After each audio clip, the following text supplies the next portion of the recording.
Madam ఆ training టైంలో చందానగర్ వరకు మీరు వెళ్ళారు. సో ఆ ఎపిసోడ్ ఒకసారి అంటే అది సింగిల్ ఎపిసోడ్ కాదండి. Anti human trafficking wing of సిఐడిలో అప్పుడు I don't remember, I think ADG Kumawat sir ఉన్నారు. పిలిపించి ఇట్లా ఇన్ఫర్మేషన్ ఉంది, టోటల్ స్టేట్లో ఒక టీం ఫామ్ చేస్తున్నాము, డిఫరెంట్ ప్లేసెస్లో రైడ్ ఉండేది, చాలా చోట్ల రైడ్ చేసాము అప్పట్లో. అంటే as a part of that information Srinagar colony, తర్వాత even Sanath Nagar limits, if I remember now well, different parts of సైబరాబాద్లో రైడ్స్ చేస్తూ, I mean erstwhile Rangareddy and even Hyderabad city కూడా చేస్తూ లాస్ట్ ఆపరేషన్ ఇది మంచి. ఈ లీడ్స్లో మనకు ఏమైంది, ఒక మంచి information that big brothel is being operated, దాంట్లో చాలామంది పిమ్స్ ఉంటారు. అది కొత్తగా అప్పుడే upcoming Chandanagar police station was like an outpost then. ఒక I think some promotee SI was about to retire ఇంకా 1-2 monthsలో. ఆయన అక్కడ Muslim officer, he was SHO. Chandanagar లిమిట్స్లో చాలా బిగ్ బ్రోతల్ ఆపరేట్ అవుతుంది. ఇప్పుడు మనం అప్పటికే చాలామందిని అప్రహెండ్ చేసాం. ఈ ప్రాసెస్లో చాలా పెద్ద ఇన్ఫర్మేషన్ వాళ్ళ దగ్గర తీసుకుంటే మనకు స్టేట్ వైడ్ నెట్వర్క్ వస్తుందన్న ఒక ఇన్ఫర్మేషన్ మీద కూకట్పల్లి ఎస్హెచ్ఓ, తర్వాత యంగ్ ఎస్ఐస్ ఆఫ్ కూకట్పల్లి ఒక 2-3, దెన్ ఆ 2-3 ఎస్ఐస్తో అతను ట్రావెల్ చేస్తున్నట్టు అక్కడ చాలామంది ఉంటారు, మనం మిస్ అయిపోతాము అన్న, ఎట్లా చేయాలి అని అప్పటికప్పుడు వి జస్ట్ థాట్, ఒక పని చేయండి, నేను కూడా ఒక బ్రోతల్ కీపర్ లాగా లేదంటే ఒక పింప్ లాగా వెళ్తాను అక్కడ బిజినెస్ కోసం, అక్కడ ఉన్న వాళ్ళని ఇంట్రడ్యూస్ చేసుకుంటాం, నాలాగా ఎంతమంది బిజినెస్కి వచ్చినారో తెలుస్తుంది, ప్లస్ యాక్చువల్లీ ఎగ్జిస్టింగ్గా ఎంతమంది ఉన్నారు లోపల అన్నది తెలుస్తుంది. In the series of thing only, అంటే మేము చేసిన ఆపరేషన్లో అది ఒక భాగం. ఫైనల్ యాక్చువల్లీ మెయిన్ పర్సన్ అక్కడే ఉన్నారన్న ఇన్ఫర్మేషన్. అది ఏమైపోయింది, వెపన్తో ఉన్నాము, నేను వెపన్తో ఉన్నాను, 2 ఎస్ఐస్ వెపన్తో ఉన్నారు, ఎస్హెచ్ఓ కూకట్పల్లి మునిరాజులు ఆయన, మేడం మేము వెనకాల ఫాలో అవుతాము అని చెప్పడం, నేను ఆటో ఎక్కుతూ, అంటే మనం అడ్రస్ ట్రేస్ చేయాలి కదా, I have to go along with ఆ పర్సన్ ఎవరైతే అక్కడికి వెళ్తున్నారో అతనితో పాటు నేను వెళ్ళాల్సిందే. వెళ్ళాము. ఆ వెళ్ళే క్రమంలో అందరు లేడీస్ పింప్ ఉంది కాబట్టి ఆయన కూర్చోడానికి లేదు, జెంట్ వెనకాల ఫాలో అవుతామన్నారు, మిస్ అయిపోయారు. నా దగ్గర వెపన్ ఉందంటే I hit the weapon inside my back and రండి తీసుకెళ్తానని one of the broker took me inside. ఇంకా లోపలికి పోయి చూస్తే చాలా లావుపాటి లేడీస్, ఒక 3, అండ్ ఆమెతో మాట్లాడడానికి ఎక్కడి నుంచి సప్లై ఇస్తారని చెప్పడానికి వచ్చిన అతను. It was very cinematic also. And కూర్చున్నాడు, నన్ను చూస్తున్నాడు, ఏంటి అమ్మాయి ఇంత యంగ్ ఉంది, ఈమె యాక్చువల్లీ బ్రోకరా లేదంటే హీ టెస్టెడ్ మీ కార్డ్ ఇవ్వండి అన్నాడు. నాకు కార్డ్ లేదు, నేను కార్డ్ మీద ఆపరేట్ చేయను, తెలుస్తుంది పోలీస్కి అని చెప్పాను. ఆయనకు ఒక రకమైన కాన్ఫిడెన్స్ వచ్చింది, నా కార్డ్ ఇది అని ఇచ్చాడు. ఇచ్చి మీరు ఎక్కడెక్కడ ఆపరేట్ చేస్తారు అంటే మొత్తం ఎంటైర్ హైదరాబాద్ ఆపరేట్ చేస్తాము అన్నాను. మరి మీరు నాతో పాటు ఒక ప్లేస్కి వస్తారా అని అన్నాడు. దెన్ ఆ లేడీ వచ్చింది, ఒక 10-5 మెంబర్స్ని అట్లా ఇంట్రడ్యూస్ చేయడం జరిగింది, ఉన్నారని చెప్పింది ఇన్ఫర్మేషన్. అండ్ వాళ్ళు మాట్లాడుకున్నారు. అంటే మీరు ఆర్గనైజర్ రూపంలో వెళ్ళారు? వన్ ఆఫ్ ద ఆర్గనైజర్స్ నేను కూడా, ఎందుకంటే అక్కడ ఉన్నది ఒక ఆర్గనైజరే, వచ్చిన అతను broker who supplies to the organizer. ఇంకా బయటకు వచ్చిన తర్వాత, లేదు మీరు ఇప్పుడు నాతో రండి, మనం అక్కడికి వెళ్దాము, మీరు మీ పాయింట్కి అని చెప్పాడు. లొకేషన్ ఐడెంటిఫై కోసం వెళ్ళారు మీరు అంతే? లొకేషన్ ఐడెంటిఫికేషన్ ప్లస్ ఎంతమంది ఆపరేట్ చేస్తున్నారు, వాళ్ళు ఎంత ఇంపార్టెంటో కూడా మనకు తెలియాలి కదా లోపల ఉన్న వాళ్ళు. అదే identified, location identified, organizer identified, ఆ డీటెయిల్స్ అన్నీ కూడా తీసుకోవడం జరిగింది, ఎవ్రీథింగ్. ఇంకా సస్పిషన్ లేదు, కానీ ఆయనకు ఎక్కడ సస్పిషన్ వచ్చినట్టు కొంత ఎందుకు అనిపించిందంటే, నేను ఇప్పుడు నా వల్ల కాదు, నేను ఒక 15 days తర్వాత నేను మీకు కరెక్ట్ పాయింట్ ఇస్తాను అని చెప్తే, మరి నేను మీరేమో నాకు కార్డ్ ఇవ్వలేదు, కాంటాక్ట్ కావడం కష్టమవుతుంది కదా, కాబట్టి మీరు ఇప్పుడే ఏదో ఒక కాంటాక్ట్ ఇవ్వాలన్నాడు. ఇంకా ఆయనకు అనుమానం రాకూడదు కాబట్టి ఆయనతో పాటే ఆటోలో కూర్చున్నాను. కూర్చున్న తర్వాత కేపీహెచ్బికి వచ్చాక ఇంకా అట్లే పోతే నా దగ్గర in case if he tries to take me and all that it will become a problem. ఎవరు సైట్లోకి రాలేదు, కాల్ చేయలేను. ఇంకా మీరు నమ్మరు, చాలా సినిమాటిక్గా ఆల్మోస్ట్ దూకాల్సి వచ్చింది ఆటోలోంచి.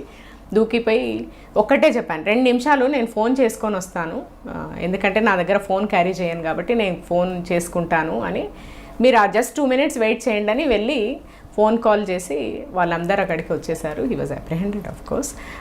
ఫోన్ చేసే వరకు అక్కడే ఉన్నాడు వాడు.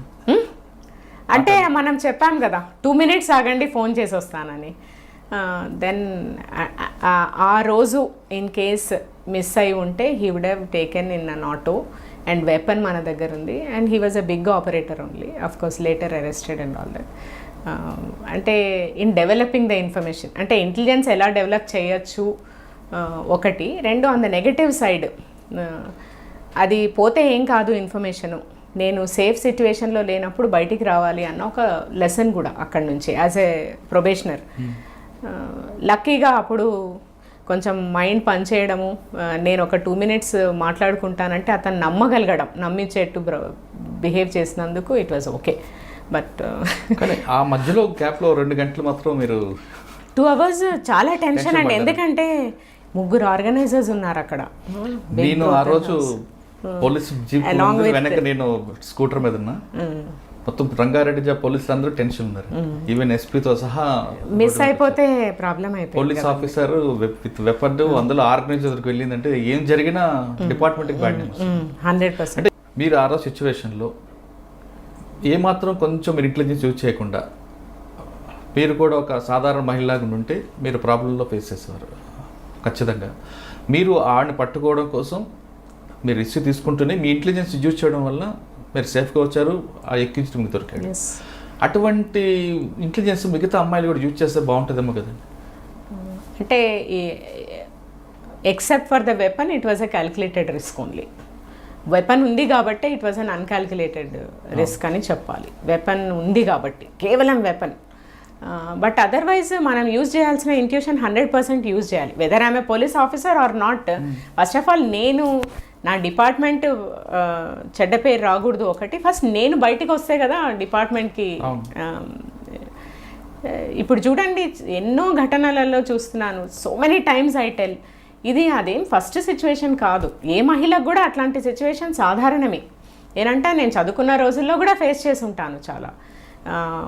అసలు చాలా ఆక్వర్డ్ సిచ్యువేషన్స్ కూడా ఫేస్ చేస్తాం as a women. Any girl faces, నా దృష్టిలో ప్రతి అమ్మాయి ఫేస్ చేస్తుంది. ఆ ఫేస్ చేసినప్పుడు ఫస్ట్ మైండ్ పని చేయాలి, ధైర్యం. అంటే నేను దీని నుంచి బయటికి రాగలను. First assessment of the situation is more important. ఎప్పుడు కరెక్ట్గా అసెస్ చేస్తాము అంటే నేను ఆపదలో ఉన్నప్పుడు డీలా పడిపోతే నేను అసెస్ చేయలేను. కేవలం ఆపదలో ఉన్నాననే ఆలోచిస్తే how will I come out? How to escape అన్నది ఎప్పుడు వస్తుంది అంటే నేను ఎట్టి పరిస్థితుల్లో కూడా ఇమ్మీడియట్ వర్కౌట్ ఈజ్ నా సపోర్ట్ మెకానిజం ఏంటి, నేను ఎలాంటి సిచ్యువేషన్లో ఉన్నానో అబ్జర్వేషన్. ఇప్పుడు నేను ఫర్ ఎగ్జాంపుల్ ఆ రోజే చెప్పాను, నేను పబ్లిక్ స్పేస్లో ఉన్నాను అంటే నేను గట్టిగా అరిచినా కూడా నన్ను ఎవరో ఒకరు సేవ్ చేస్తారు. ఓన్లీ ఎందుకు గట్టిగా అరచలేదంటే because I'm a police officer, I should not. Okay, but ఒక సాధారణ మహిళ అయితే గట్టిగా అరవచ్చు. నంబర్ 1. నంబర్ 2, నా దగ్గర ఆ రోజు వెపన్ ఉంది కాబట్టి I cannot take that risk of shouting. ఈ 2 చేయలేదు. అండ్ 3, అతన్ని పట్టుకోవాలన్న తపన కూడా ఉంది. ఈ 3 వల్ల ఐ యాక్టెడ్ ఇన్ ప్రొఫెషనల్ వే కొంతవరకు. బట్ చూడండి చాలా సింపుల్, అట్లాంటి సిచ్యువేషన్ వచ్చింది ఆ రోజుల్లో, అంటే 2004-03 ఆ రోజుల్లో నువ్వు అరిచాను. ఇప్పుడు అరవాల్సిన పని కూడా లేదు. కనీసం నేను చదువుకున్న యువతిగానో చదువుకోని యువతిగానో ఇంటర్నెట్తో ఫోన్ యూజ్ చేసే ప్రతి మహిళ కూడా కనీసం నా దగ్గర నంబర్స్ ఏంటి, లేకపోతే 100కి డయల్ చేయొచ్చు.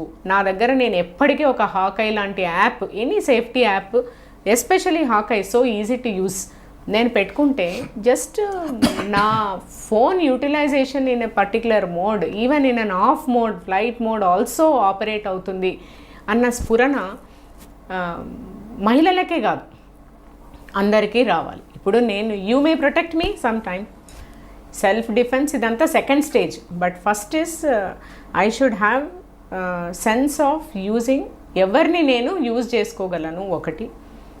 ఫస్ట్ నా సిచ్యువేషన్ అసెస్ చేసుకోవడము, ఆ సిచ్యువేషన్కి తగ్గట్టుగా ఎవరిని వాడుకోవచ్చు, నా మైండ్ ఎలా పనిచేయచ్చు, నేను ఎవరిని ఇమ్మీడియట్గా వాడుకోవచ్చు. ఇది రావాలి. ఇది రాకపోవడానికి కారణము నేను అనుకోవడము మనం అమ్మాయిలను పెంచే విధానం. వెరీ ప్రొటెక్టివ్లీ, ఎంత ప్రొటెక్టివ్గా పెంచుతామంటే యాజ్ ఇఫ్ అమ్మాయి యొక్క రక్షణ అమ్మాయిది కాదు, ఇంట్లో ఉన్న అన్నది, నాన్నది, తమ్ముడిది, ఒక అమ్మాయిని రక్షించడం అన్న ఒక భావనతో పెంచడం. నంబర్ 1. Number 2, gender equality. అంటే నీవు కొన్ని విషయాలు నువ్వు ట్యాకిల్ చేసుకోలేవు అన్న ఒక భావనతోనే అమ్మాయిలని పెంచుతాం. నంబర్ 2. నంబర్ 3, ఇప్పుడు డిపార్ట్మెంట్స్ లైక్ పోలీసే కాదు, so many people can help you around. Even పక్క మనిషి ఒక అమ్మాయి ఆపదలో ఉంది అని తెలిసినప్పుడు నాకు ఆ అమ్మాయిని, నాకు సంబంధించిన అమ్మాయి కాదు కాబట్టి నేను టచ్ చేయకూడదు ఈ అమ్మాయిని, సాధ్యమైతే నేను హెల్ప్ చేయాలి, లేదు అంటే నేను అనవసరంగా మెడల్ చేయకూడదు అమ్మాయితో అన్న ఒక స్ఫురణ వచ్చే విధంగా లీగల్ ఎన్ఫోర్స్మెంట్ కావచ్చు, లేదంటే different stakeholders in the society function చేయాలి. ఇప్పుడు మీరే ఉన్నారు, మీ డాటరు, మీ wife is different, but any other girl is like that only, as long as that girl anyway doesn't ఏమంటారు, any other girl is like them. ఇప్పుడు వాళ్ళకు ఆపద వచ్చినప్పుడు మీరు ఏ రకమైన ఇది చేయడానికి ప్రయత్నిస్తారో, ఏ అమ్మాయికి వచ్చినా కూడా నేను చేయొచ్చు, నాకు బాధ్యత ఉంది అని మీరు భావించడం అట్ లార్జ్ సొసైటీని ఒక ఆర్డర్లో పెడుతుంది. ఆ ఆర్డర్లో పెట్టాలంటే నేను అనుకోవడం, 1 అమ్మాయిని పెంచే విధానము, 2 అబ్బాయిలను పెంచే విధానము, 3 మనకు ఏమేమి సంస్థలు కానీ, లేకపోతే ఎంటిటీస్ కానీ, లేకపోతే విధానాలు కానీ మనకు హెల్ప్కి రీచ్ కావడానికి ఉన్నాయో, స్కూల్ స్టేజ్ నుండి from 0 we have to make them understand. సైమల్టేనియస్గా respect for women in a particular way, at the same time not to meddle with women in a particular way. Next, utilizing the existing resources for the woman in a particular. These 3 things మనం ఒకటే లెవెల్లో తీసుకొని వెళ్తే I think we will at large be like western societies where an individual is seen as an individual only. ఇప్పుడు మీరు చందానగర్ కేసులోనే అక్కడ accused పట్టుకోవడానికి మీరు ఆర్గనైజర్ వేషన్ వెళ్ళారండి, అంటే డిపార్ట్మెంట్ కోసం వెళ్ళారు, పట్టుకొచ్చారు, సేవ్ చేశారు. సాధారణంగా అదే మోడ్ని మిగతా విక్టిమ్స్ ఎవరైనా జరిగినప్పుడు వాటితో కలిసిపోయినట్లుగా హెల్ప్ చేసినట్లుగా వెళ్ళి వాడిని తీసుకురావచ్చు కదండి, ఎందుకు చేయలేదు? అందరికీ ఆ మోడ్ ఉండదు కదండి, అదే రావాలే కదండి. అంటే ఆ మోడ్ ఎప్పుడు వస్తుంది? ఇంటెలిజెన్స్ మనం పనిచేసినప్పుడు, అంతేగాని ఎంతసేపు మనం వాడి సరెండర్ అయిపోకుండా. ఇంటెలిజెన్స్ ఎప్పుడు పనిచేస్తుంది? నువ్వు ఈక్వల్గా చూడు, ఈక్వల్గా బిహేవ్ చేయి, ఈక్వల్గా పెంచు, ఆటోమేటిక్గా నాకు కూడా పనిచేస్తుంది. నాకు చిన్నప్పటి నుంచి నాలో ప్రొటెక్టివ్ మోడ్ పెంచేస్తున్నారు మీరు. I will take care of you, you can't go out, you can't do this, you can't do that is 1 minus. Second thing is, అది చేస్తే ఓకే, అది ఒక్కటే చేస్తే ఓకే. ఇంకోటి, నువ్వు ఒక మగవాడు హయ్యర్ ప్యారలెన్స్లో ఉన్నారు, ఏంటి అంటే నేను నిన్ను ప్రొటెక్ట్ చేసే మోడ్లో ఉన్నాను అన్న ఒక భావన అమ్మాయికి కలిగిస్తున్నారు, అబ్బాయికి కూడా కలిగిస్తున్నాము యాజ్ ఎ సొసైటీ. ఈ 2 మోడ్ ఉండడం వల్ల ప్రాబబ్లీ అట్లా పెరగని అమ్మాయిలు, ఈక్వల్గా పెరిగే అమ్మాయిలకు ఖచ్చితంగా పనిచేస్తుంది. 1. 2, చాలా స్టూడియస్గా పెరగడం. అంటే నాకు చదువు అంటే మార్క్సే, నాకు చదువు అంటే బ్రైట్ వే ఆఫ్ కెరియర్ మాత్రమే, లైఫ్ని డీల్ చేసే సిచ్యువేషన్స్లో నేర్చుకోవాల్సిన అవసరం లేదు. Everything will be taken care of if I study well and settle well అని ఒక సగటు తెలుగు వారి ఒపీనియన్, సగటు ఇండియన్ ఒపీనియన్ అది, which is absolutely not correct.